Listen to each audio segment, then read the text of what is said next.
alguna de naturaleza estructural y de ninguna manera un tipo penal es suficiente y tal vez ni siquiera idóneo para superarla. Este carácter estructural de la discriminación por motivos de discapacidad se construye sobre la conceptualización que de esta ha prevalecido a lo largo de la historia. Como lo refirió el profesor Parra en la mañana, hablamos de 3 aproximaciones analíticas sobre el concepto de discapacidad que han atravesado y que tienen un impacto definitivo en la respuesta normativa que frente al fenómeno de discapacidad tiene el Estado.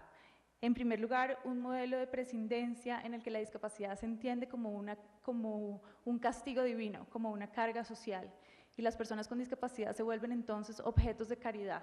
Las políticas públicas que responden a este modelo son sobre todo asistencialistas, discapacitantes y segregacionistas. Entonces hablamos de términos en el marco normativo como personas minusválidas, inválidas, dementes, mentecatas, idiotas, todos términos que han sido parte de nuestro marco normativo a lo largo de la historia. Incluso la Constitución política actual habla de disminuidos. Por tanto, su valor productivo para la sociedad es inexistente bajo este modelo de conceptualización de la discapacidad. En el segundo modelo del que hablamos, que es un modelo médico rehabilitador, la discapacidad se equipara a una enfermedad y por tanto es un modelo que busca curar a las personas con discapacidad, entre comillas. Se entiende como equivalente al diagnóstico y se entiende que las personas con discapacidad son enfermas. Esto, las consecuencias normativas que tiene es que las voces autorizadas y legitimadas por el sistema jurídico son las de médicos y psiquiatras que definen quiénes son las personas con discapacidad. Este es un modelo que a nuestra forma de ver es prevalente en el marco normativo colombiano.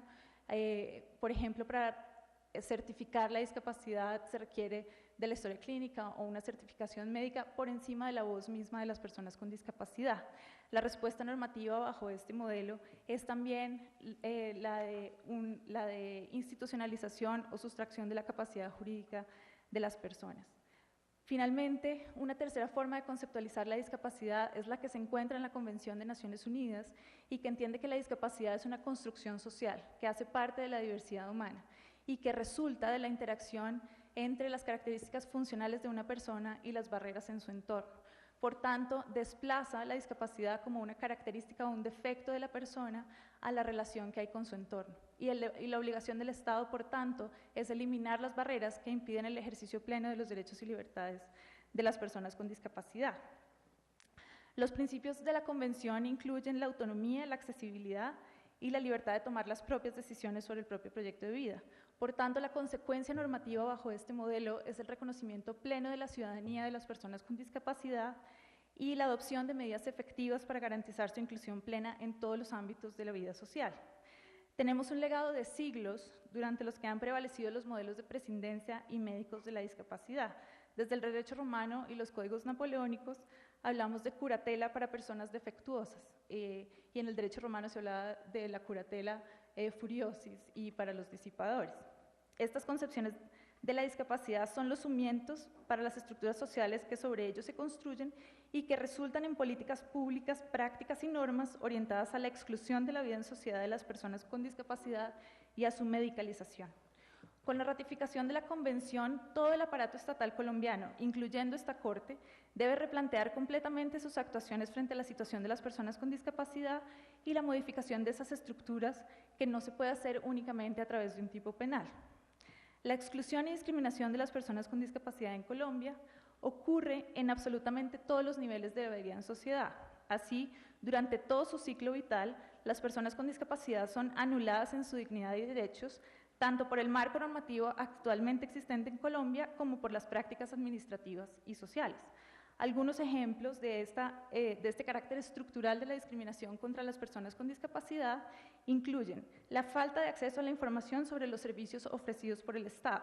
Los materiales informativos sobre los servicios ciudadanos no se encuentran disponibles en formatos accesibles como braille, audiodescripción, documentos para lectores de pantalla, sistemas de relevo para personas sordas, disponibilidad de intérpretes en lengua de señas, guías, intérpretes, materiales de fácil lectura, ni accesibilidad web.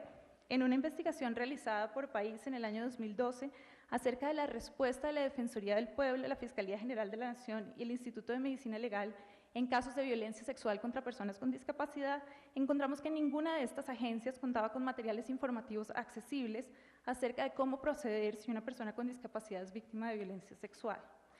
Otro ejemplo es la falta de sistemas de información y registro unificados que permitan caracterizar la situación de las personas con discapacidad en el país. En la misma investigación referida, País presentó diferentes derechos de petición a agencias del Estado para obtener información sobre los casos de violencia sexual contra las personas con discapacidad. Lo que identificamos es que no existe una manera unificada de registrar la información sobre las personas con discapacidad. Algunas agencias nos reportaban cifras de personas, comillas, con retraso mental, otras, comillas, con parálisis cerebral, otras no hacían distinción alguna, y tampoco se identifica la manera en que el Estado determina cuándo hay una persona con discapacidad. En general, lo que concluimos es que depende de la visibilidad de la discapacidad y si el funcionario público decide que la persona tiene una discapacidad aparente, entonces lo registra. Esto resulta necesariamente en la invisibilización de la experiencia de las personas con discapacidades no aparentes, como la discapacidad psicosocial o cognitiva. Al no contar con sistemas de información confiables por las entidades del Estado, no hay sustento para la delimitación de políticas públicas efectivas que respondan a la situación real de las personas con discapacidad en el país.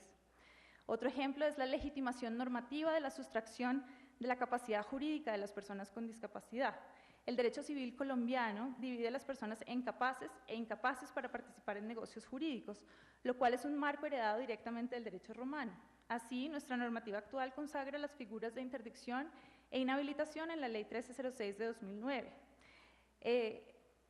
Estas figuras sustraen la capacidad de ejercicio con base en la apreciación externa, generalmente por parte de un psiquiatra forense, de la capacidad mental de la persona para manejar su patrimonio. Estos mecanismos sustitutivos de la voluntad ya han sido identificados por el Comité de Naciones Unidas como violatorios de la Convención en sus múltiples observaciones a diferentes países y más recientemente en su observación general. Número 1. Recientemente, en una sentencia del magistrado Pretel, la T93 de 2013, esta Corte reconoció esa contradicción que existe entre el régimen actual de capacidad legal y los mandatos de la Convención. Nosotros recibimos bastantes casos sobre el tema de capacidad jurídica y con lo que nos encontramos es que múltiples agencias exigen la interdicción sin ningún fundamento legal. Ejemplos de ellos son los fondos de pensiones que exigen la interdicción para la pensión de supervivencia, el ICBF para mantener los beneficios de personas con discapacidad que alcanzan la mayoría de edad, instituciones educativas que exigen la interdicción para matricular a las personas al año siguiente, municipios que exigen la interdicción para conceder subsidios e incluso para conceder la reparación integral a víctimas del conflicto armado. En un derecho de petición que presentamos a la Procuraduría General de la Nación, se nos informó que entre enero y octubre de 2013 se realizaron más de 2.500 asesorías relacionadas con interdicción, lo que nos muestra que cada año miles de personas con discapacidad son despojadas de forma absoluta de su capacidad de ejercicio, incluso para tomar decisiones personalísimas, como lo son intervenciones quirúrgicas altamente invasivas como la esterilización. También encontramos exclusión sistemática del sistema educativo. A pesar de que la Corte Constitucional ha ordenado la inclusión educativa de niños y niñas con discapacidad, un gran número de personas con discapacidad en edad escolar se encuentran desescolarizadas en el país. Según un informe sobre educación inclusiva en América Latina y el Caribe, en Colombia solo el 0.32% de los alumnos que asisten a la escuela tienen una discapacidad, que es un promedio muy por debajo del porcentaje de niños y niñas con discapacidad en el país. En el censo de 2005 se reportaron 392.084 menores con discapacidad y de estos 119.831 no se encontraban inscritos en una entidad educativa. Lo mismo ocurre a nivel de educación superior, en donde se encuentra que solo el 0.1% han cursado un posgrado. La exclusión laboral no es más prometedora.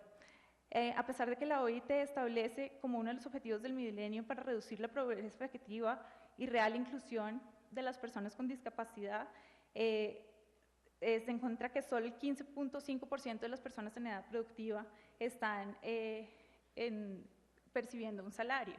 La institucionalización generalizada. El ordenamiento jurídico colombiano permite la institucionalización psiquiátrica prolongada sin consentimiento. De acuerdo con el equipo técnico que realizó una reciente propuesta de Política Nacional de Salud Mental, se reportó que 37% de las personas en instituciones psiquiátricas están allí sin su consentimiento, y ello no incluye a las personas que están bajo medida de interdicción, porque técnicamente se considera que eso no es sin consentimiento, ya que lo aprobó un guarda. Entonces, esta situación generalizada nos muestra que la situación de exclusión de las personas con discapacidad es completamente estructural y sistemática y generalmente es cometida por instituciones tanto públicas como privadas y no por actos dolosos de individuos aislados. La Convención define la discriminación como cualquier distinción, exclusión o restricción por motivos de discapacidad que tenga el propósito o efecto de obstaculizar. Esta Corte en múltiples ocasiones se ha referido a las personas con discapacidad como un grupo de especial protección constitucional y ha identificado la discapacidad como un criterio sospechoso de discriminación. Entonces, esto nos lleva a la pregunta de si a través de un tipo penal de discriminación podemos superar esta situación estructural. Nosotros consideramos que no.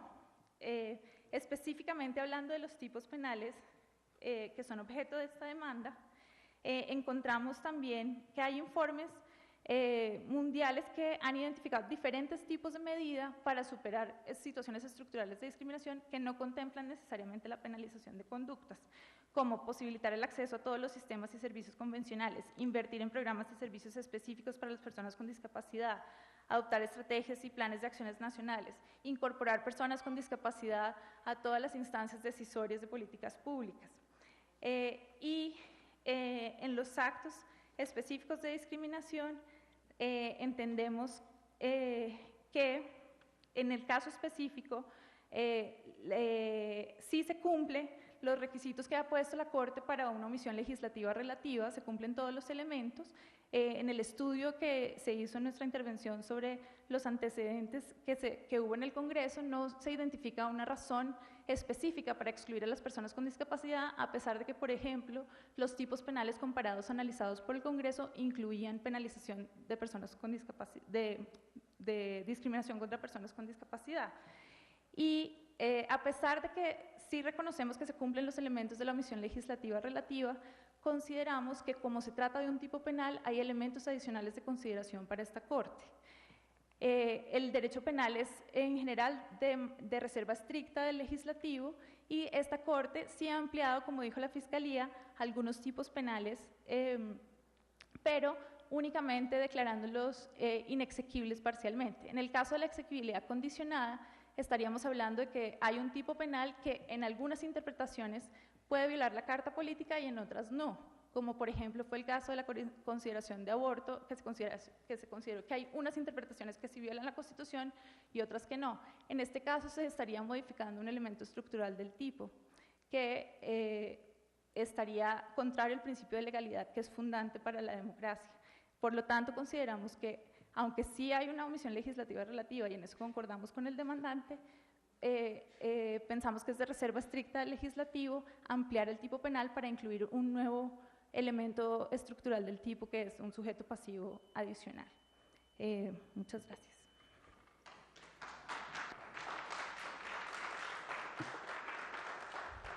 A continuación interviene el representante del Movimiento Cimarrón, doctor